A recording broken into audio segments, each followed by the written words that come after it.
There's something about the underdog that we all love. We love underdogs. What's better than Rocky IV? Miracle, Hoosiers. What's better than March, when in the first round there's an upset Cinderella team that takes it a few rounds? Whenever we encounter an underdog and we see them making a run to beat over the Goliath, there's something about it that we love.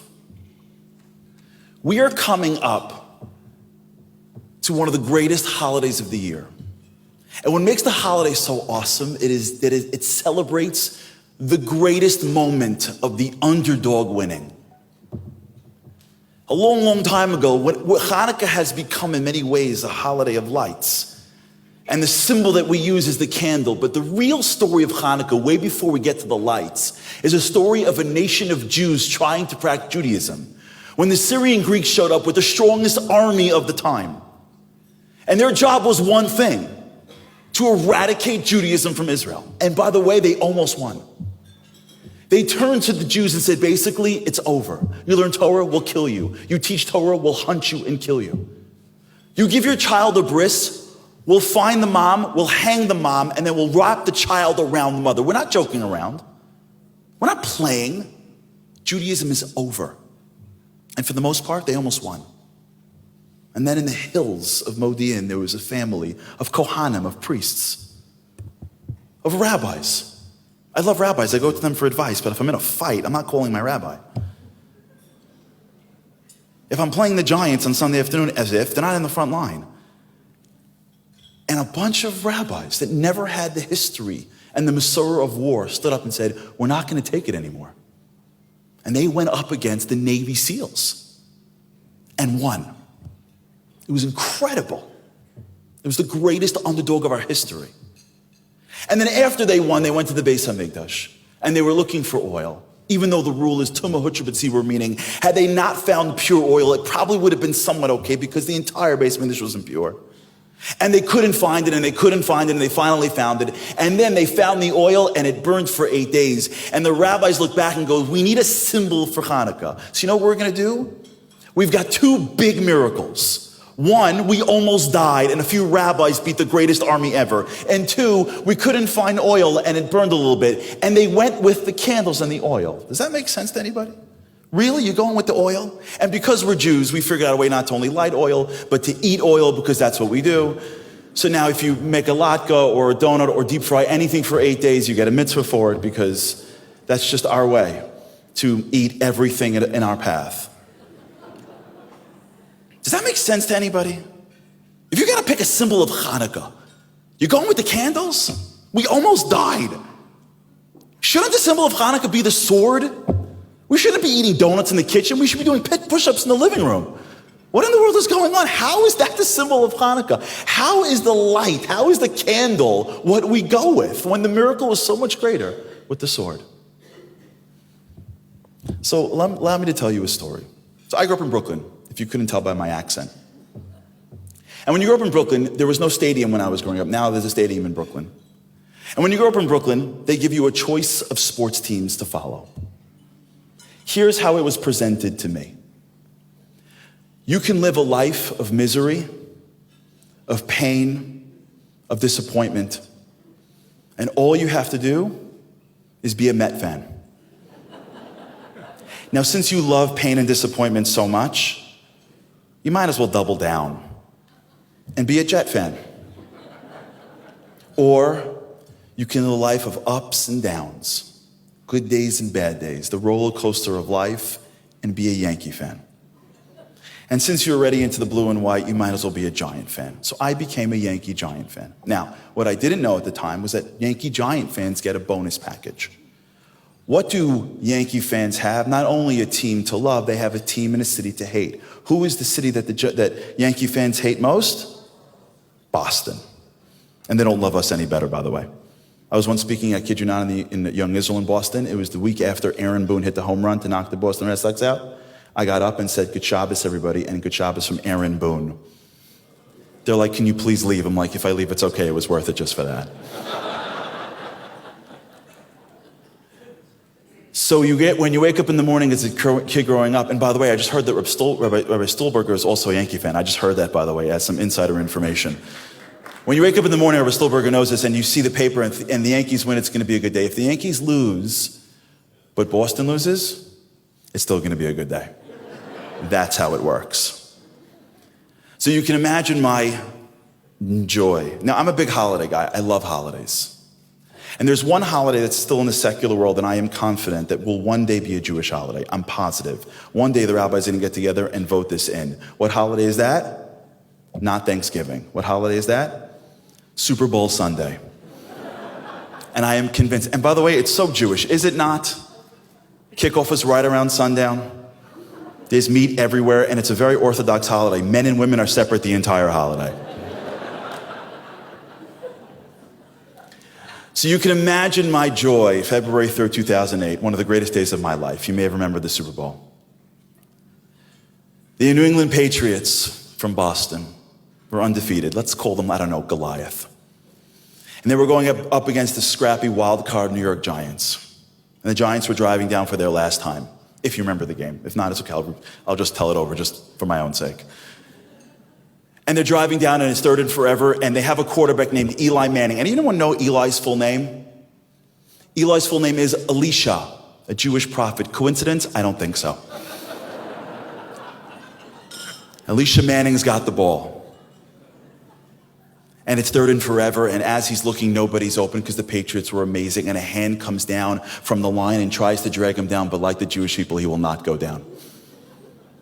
And he rolls to his right, and he throws the ball to a jumping David Tyree. Alicia, David, anyone here seeing this but me? Am I the only religious guy in the room? David Tyree, 4 plays later, Plaxico Boris, touchdown Giants, La Yehudim Haisa, Ora V'Simcha, V'Sasan V'Yikar. I don't know what heaven feels like I did that night. And you know what, can I tell you something? I was in Long Island watching this with 30 guys, and one of the guys in the room was from Boston, which made it so much better. Those are the days when we had Super Bowls. Now they're called New England Invitationals. It's a whole different story. So it was an amazing day. I went to bed, I was floating. The next morning I woke up, I flew out to LAX. I had an investor presentation for a company that I was working with. I got in a cab, I went to Pasadena. I'm sitting in Pasadena and I'm giving this presentation. The presentation is over and a guy makes a beeline for me. The biggest looking, scariest dude I've ever seen in my whole life. The guy was mid-50s, 6'1", he was all muscle. He's the guy that when he shakes your hand, you break 2 bones and you can't say anything because you should have shook his hand harder. You know that guy? He was that guy. He comes over to me, shakes my hand, I'm like, hi. He says to me, great game last night. I'm like, I know, as if I was there, I know. He goes, it was one of my favorite Super Bowls I've ever seen.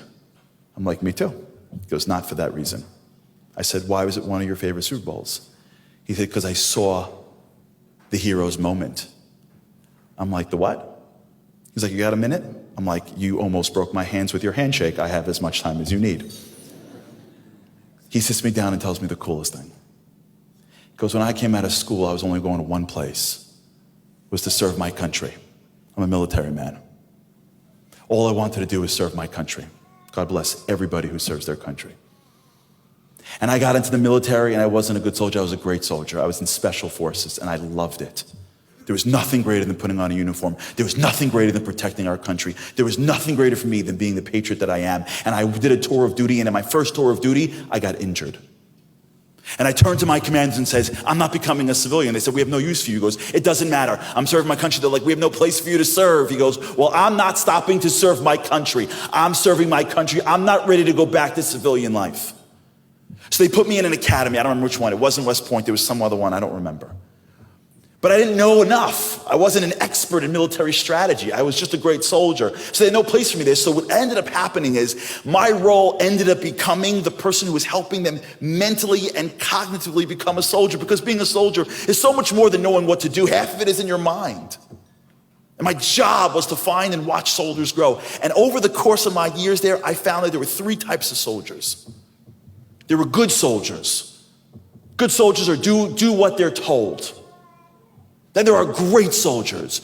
Those are the soldiers that go way beyond the call of duty. They're up first. They run the furthest. They do the most. They do more push-ups. They do more things. Their barracks are cleaner. They're the ones you call on when you really need them. But here's what happens in battle.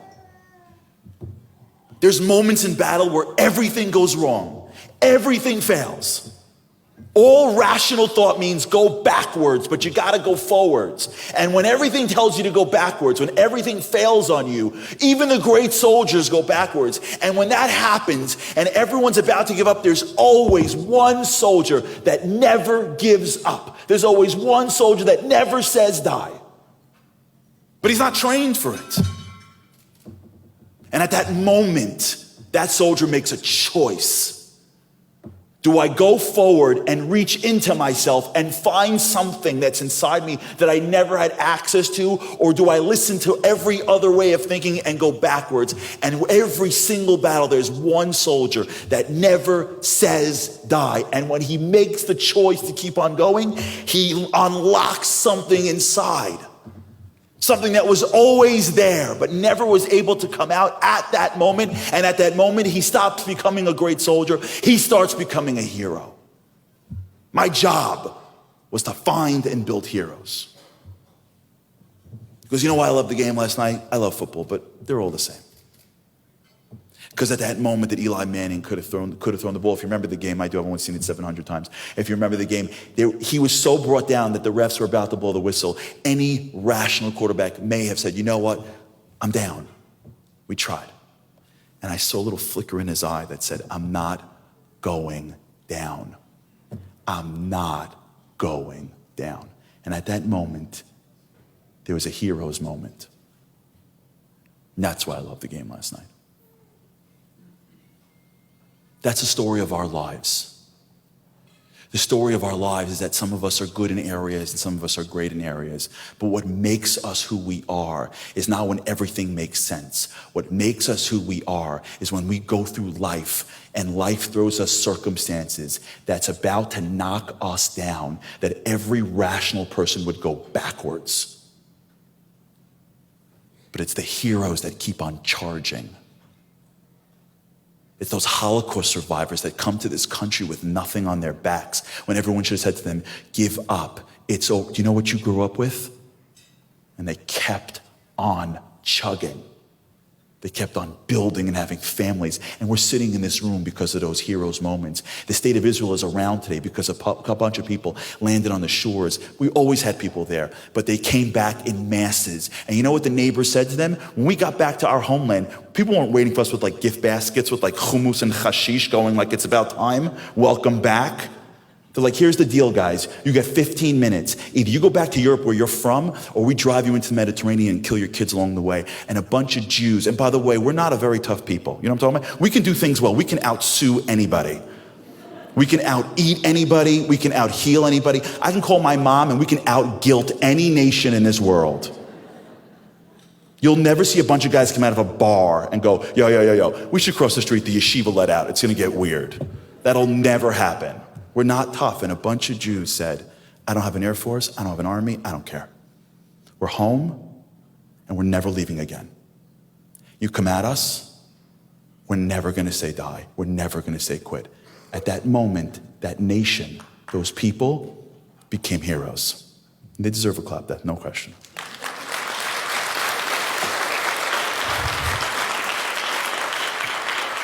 Our grandparents that are sitting here or that are sitting someplace else that came to this country with nothing, they had a moment called being a hero. And by the way, that's a story of me and you.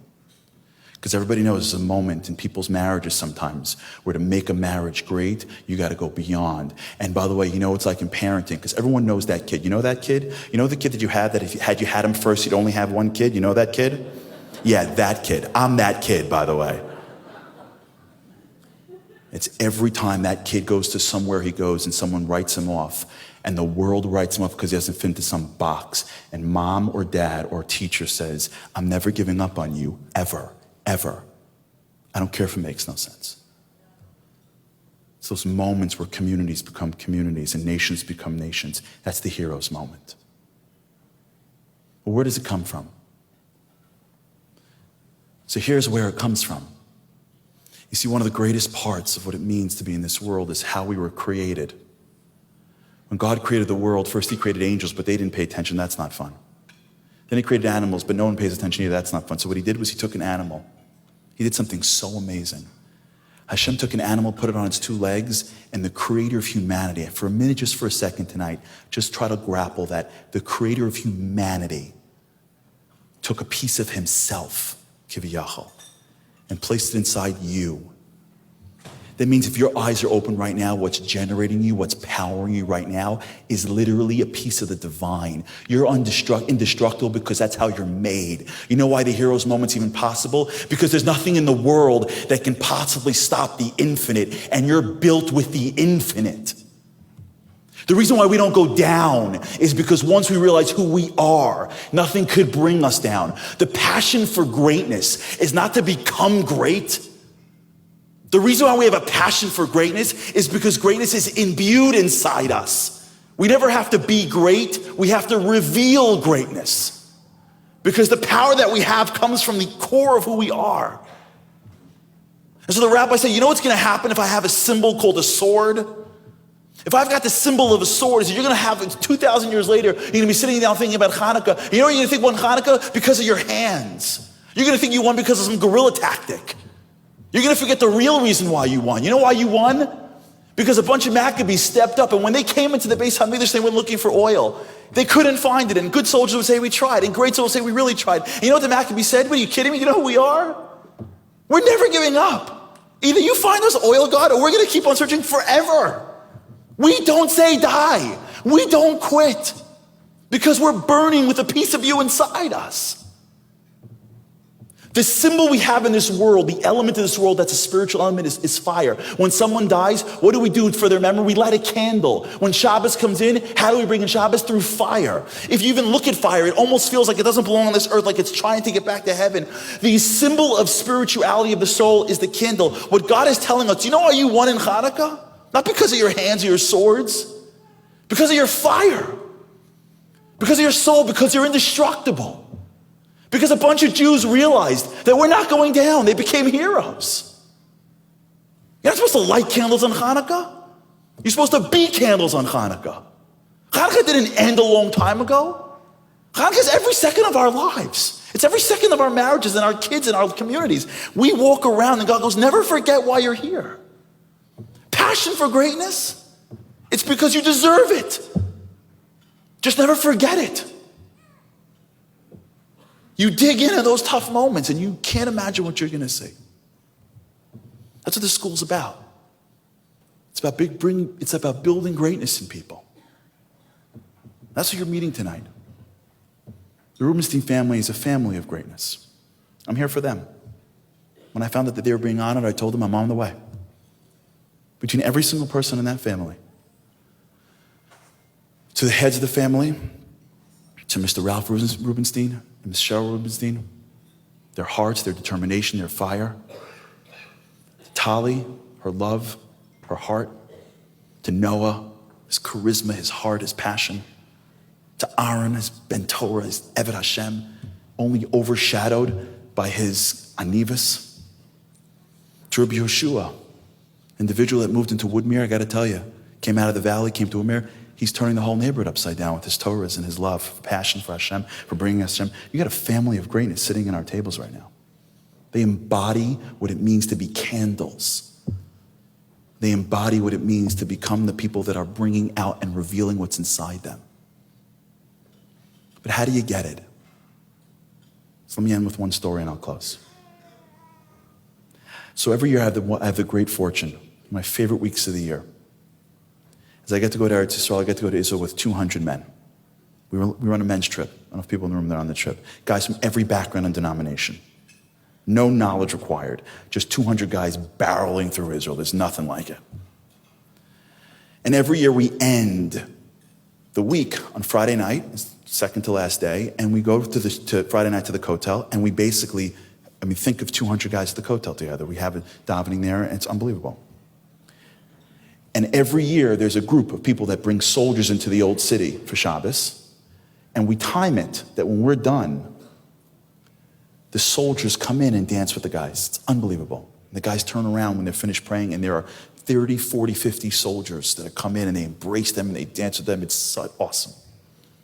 Well, one year, when I got there, they brought soldiers, but they weren't regular soldiers. They were covert soldiers. They were like, intelligence soldiers, so they were in plain clothes. And he's like, I'm like, what's They look like Israelis. I don't know. Every Israel looks like a soldier to me. I don't know the difference. I think my whole family's in the Mossad because they live in Israel. Like, I don't know, I'm American. I want to see like that. The whole point was I want them walking in. I want them seeing green. I want them seeing guns. I don't want them seeing like some guy that's got like a gun in like his shoe. That doesn't do anything for me. So the guy's like, oh, I'm sorry. I'm like, See, he felt bad for me. So he gave me a consolation prize. He goes, listen, in the back of the hotel, there's their commander. No one knows the guy's name. He's basically invisible. But this guy's been in the intelligence community for 40 years. I'm like, what? He goes, yeah, he's a total hero. I'm going to introduce him. You go talk to him for 5 minutes. I'm like, done. So I went over to talk to him, and he forgot one little piece. He forgot to introduce me. So you can imagine how uncomfortable it is. I walk over to some guy who's standing there in the back minding his business, and I'm like as if I'm like supposed to talk to him. I'm like, hey. He's like, shalom. I'm like, so you must, I'm like lost. I'm like, so you must have always wanted to be in the army. He's like, no. I'm like, oh, okay. I'm like, you must be really brave. He's like, no, I'm not. By nature, I'm not brave. I'm like, okay, I'll just stand here and be quiet so you don't shoot me. And I'm just standing there quietly. And then he's an intelligence officer. Like, the guy knows everything. So he puts the whole thing together in like a second. He goes, oh, you with the group? I'm like, yeah. He goes, I'm manhig. I'm like, in a second, he gets the whole thing. And he's like, you want to hear how I joined the army? I'm like, yes. Here's what he tells me. He says, my father fought. Before the IDF, there was these groups of defense, mini armies in Israel. They were different pockets of different groups. And his father was in one of them. This is before the state was founded. And one time they had a mission, and my father was in the mission. My father got shot. But he was scared to go to the hospital because he was scared to expose his group. So instead he came home. And I remember the day like it was yesterday. He goes, my father walked in, it was like pandemonium in my house. My mother was pulling curtains off shelves and trying to stem the bleeding and tying it around him. And my job was to run down the block into an apartment and knock on the door, because there was one doctor there who was our secret doctor that when we knocked on the door a couple of times, whatever, he came running, and I knocked, the doctor said, I'm coming. He came running, and it was just pandemonium in my house. Doctors and my mother and my father, it was horrible. But after a little bit, we stemmed the bleeding and everything looked okay. And they set up like a mini hospital room in our house, in our apartment.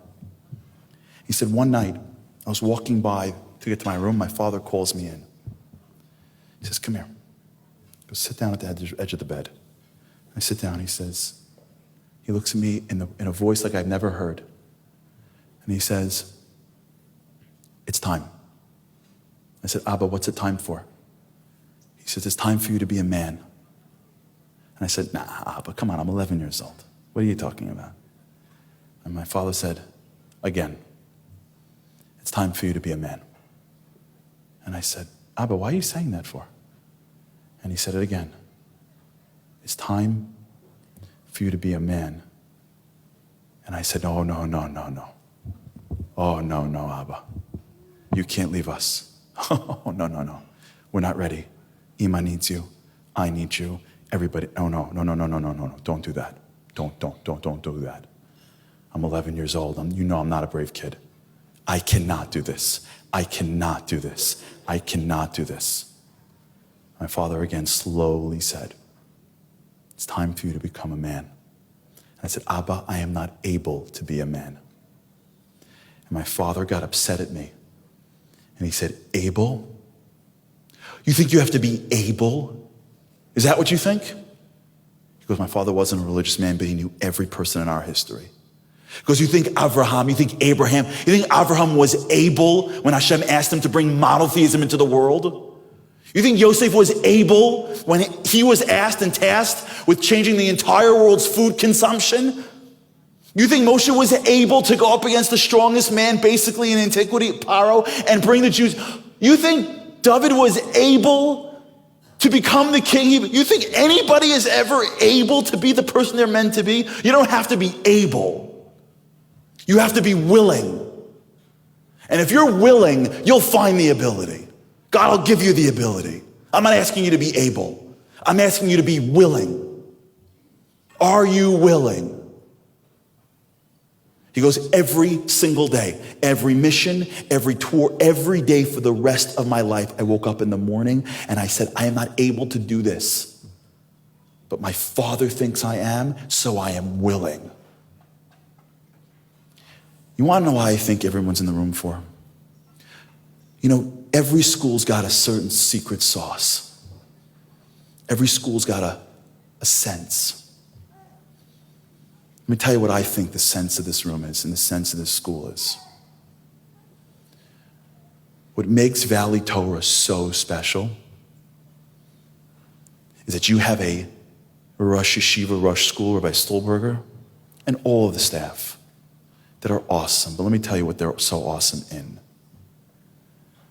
What they have managed to do is look at every single student in their room and say, I believe in you. I see you, and I believe in you.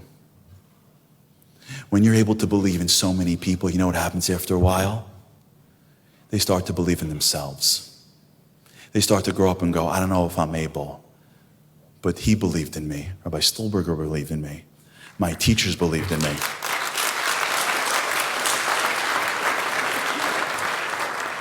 I was in both schools today, and let me tell you something.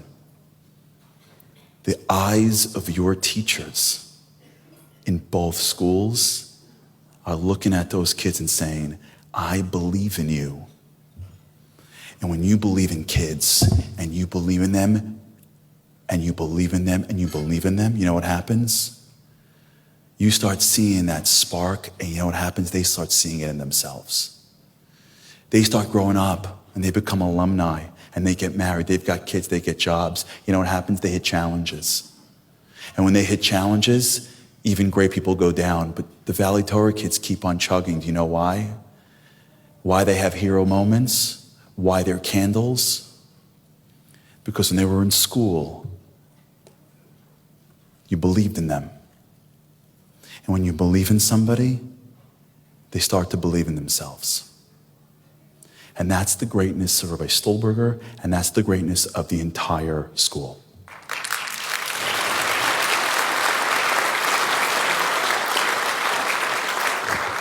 And my blessing to this awesome crowd, in particular to the family that I love so much, the Rubensteins, who I'm so happy you are now on the East Coast with us. And my blessing to all of you is that just like Valley Torah believed in you, you never stop believing in yourself. Never sell yourself shorter than the hero. And when life throws you challenges, you remember that we're candles. God gave us something. He gave us a piece of him and said, go out there and light up the world. You don't go down. Things get hard, you keep on chugging. You'll find a piece of yourself you didn't know existed before. And when we live like the candles of Chanukah, and when we live like the hero's moment, we find pieces of ourselves that we never knew existed before. But now that we went through it, we become the people that we're meant to be, and maybe, just maybe, with Valley Torah as a model of what it means to believe in us, we believe in other people, we share the light, and we should be zochen maybe to see a time where we're able to really share this light with the entire world, with Mashiach Tzidkenu may come soon in our days. Bimhera b'yameinu. Amen.